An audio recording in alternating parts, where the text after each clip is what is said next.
I had a group of me behind me, like I was back walking, yeah, and we heard like some white noises, like somebody stomping on a window, and I just like trying to figure out what happening when I saw the museum staff going to that noise, and then they did like turn around like real quick, and they start running and saying, get out, get out, get out, get out, evacuate, evacuate. And nobody knew what happened. Like we heard the sounds and we didn't have no clue that it was a robbery. I think that it's a sponsor and the things that's been organized. The jewelry will be cut up or butchered and sold. I don't think anything else. I think that the moral of the French people are going to be totally broken by this new episode from a very, very bad Netflix film. It's a little bit early to draw any conclusions from what happened. We don't know precisely whom and when and how. It does appear that these were extremely well-trained robbers. They planned this meticulously, obviously. We've had such events in other museums. We were informed by a friend of ours, and now we are looking for an alternative, maybe Musée d'Orsay, I don't know. Well, it's a pity, but I think that when it is this is so exceptional, I think they can't do anything about it. It takes a while to get the tickets to get in here, so it's a little disappointing, but that's the way it is, something like that's happened, that's too bad.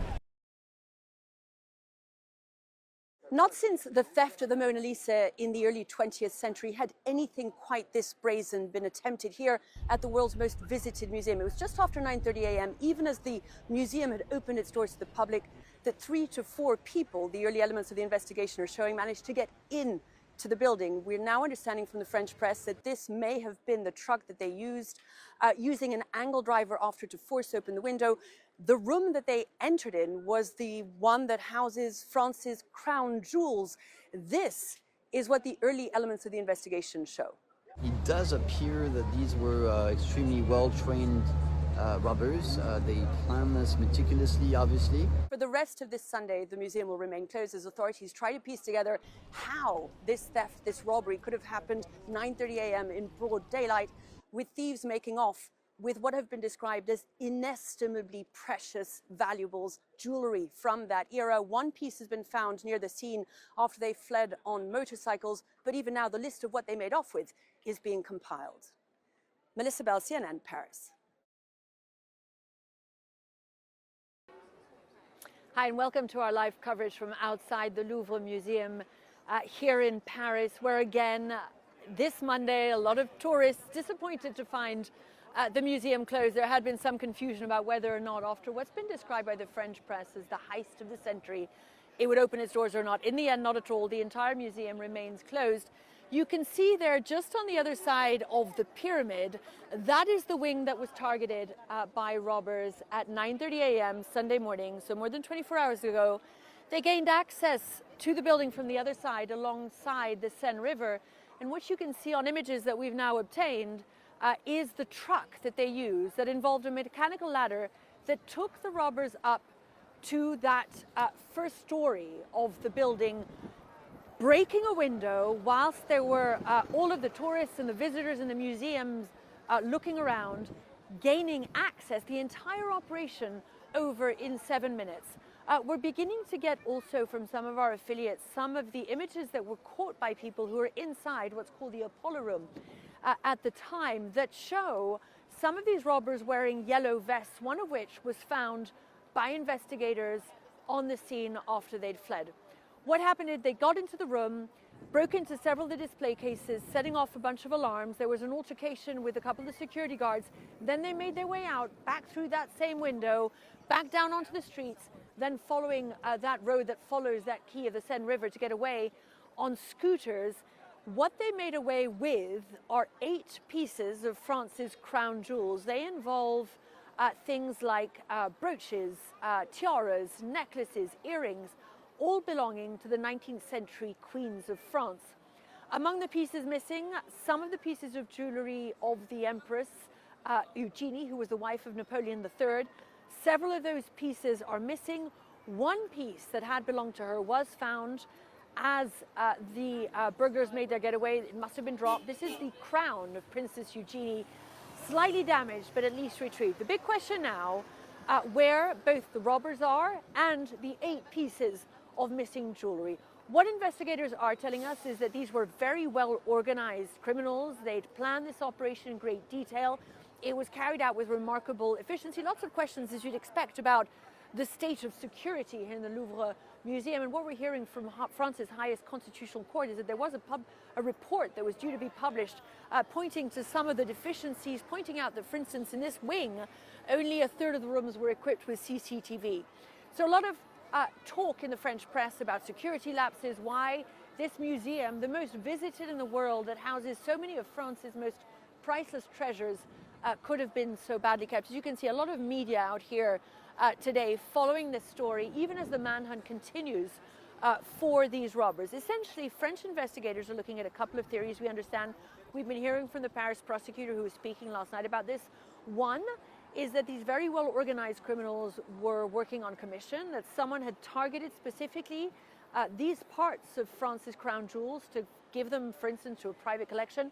Another theory they're working on is that this was, again, a well-organized operation, but that this time the thieves are planning to make away with the jewelry, melt them down in order to sell some of the precious stones that were involved. We're talking about here thousands of diamonds, we're talking about emeralds, very precious jewels, the gemstones in themselves, but then, of course, the gold in which they had been held in these pieces of jewelry. So that is the worst case scenario for French authorities, because there is the market value of the gems themselves, but of course what counts is the historical value of the fact that these were the crown jewels worn at the time by these 19th century queens.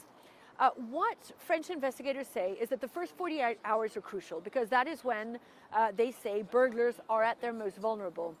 But it has been well more than 24 hours now, no sign of any of these burglars, no answers yet to the question of who might have been behind this operation, just a better sense now of what it is they managed to take, but still a great deal of shock that they managed to make their way into what should have been one of the most guarded buildings in the French capital, that they did so in broad daylight, that they used such rudimentary tools, that they managed to get in full visiting hours when the gallery was packed with people, to get in and to get out and make their getaway on the scooters. That, of course, is the subject of a lot of questions. Already the political class is getting involved, looking at those security lapses, blaming the government, but really all eyes now on whether this manhunt will conclude in the finding of these robbers and their jewels. President Macron has vowed that it will. He said the jewels will be recovered and the perpetrators will be brought to justice.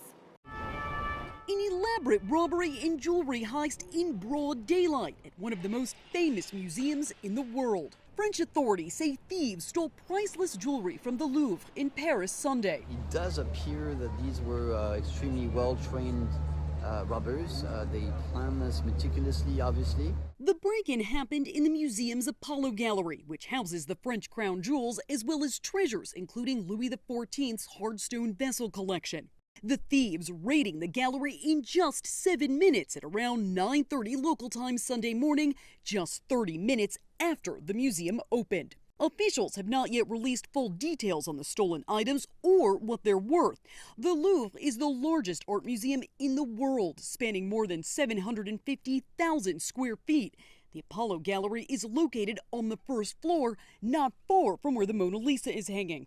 Officials say the thieves entered the museum from the outside using an external freight elevator that was on a truck, then forced open a window to get in. They then fled on motorcycles. Nobody knew what happened. Like we heard the sounds and we didn't have no clue that it was a robbery. The Louvre is the most visited museum in the world, welcoming more than 8.5 million visitors last year. Following the break-in, museum officials ushering out visitors and evacuating the building. The Louvre now closed. It's a pity, but I think that when it is this is so exceptional, I think they can't do anything about it. It takes a while to get the tickets to get in here, so it's a little disappointing. I'm Jen Sullivan reporting. In what appeared to be a professional heist, robbers used a truck-mounted ladder to gain access to the Apollo Gallery, one of the most ornate rooms in the Louvre Museum. They made off with artifacts from the French crown jewels that date back to the Napoleonic era.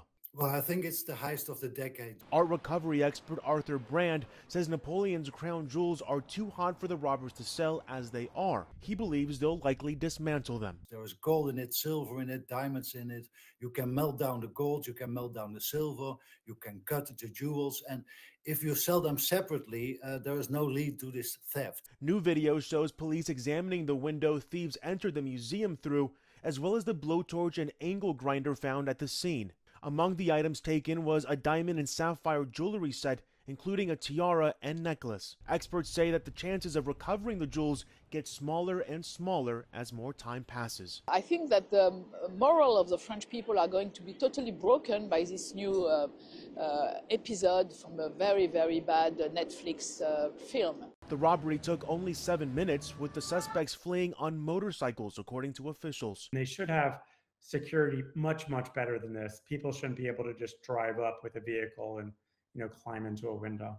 One of the most high-profile robberies at the Louvre was Leonardo da Vinci's Mona Lisa, which was stolen off the museum's wall in August of 1911. I'm Ivan Rodriguez reporting. What they care about is converting this into cash as quickly as possible and hiding their crime. So there's a race going on right now with the BRB, the French local police, and to recover these items before they get broken up, because they will melt down the precious metals, they will recut the stones with no regard for the piece's integrity. So then how quickly would that happen as part of the the scheme of these robbers? I mean, because now you're adding a whole nother layer that perhaps that's why a lot of photographs of the other items are not dispensed, because they may not be on the market in its entirety in whole pieces, but instead in these pieces, as you mentioned, breakdown material. How long does it take to dismantle some of these brooches, to cut some of these gems? Unfortunately, it can be done within an hour. So that's why there's a race going on. In past museum thefts, I used to get phone calls from criminals, from fences, from people who say, oh, I have access to these items. I want a reward, or I'm holding them for ransom. I want a payment before I cooperate. Now what we're seeing is criminals melting things down for the value of the precious metals, recutting the stones to be able to sell them. No one would ever know where they came from. No one would ever know that these were Napoleon III's jewels or the important crown jewels of France.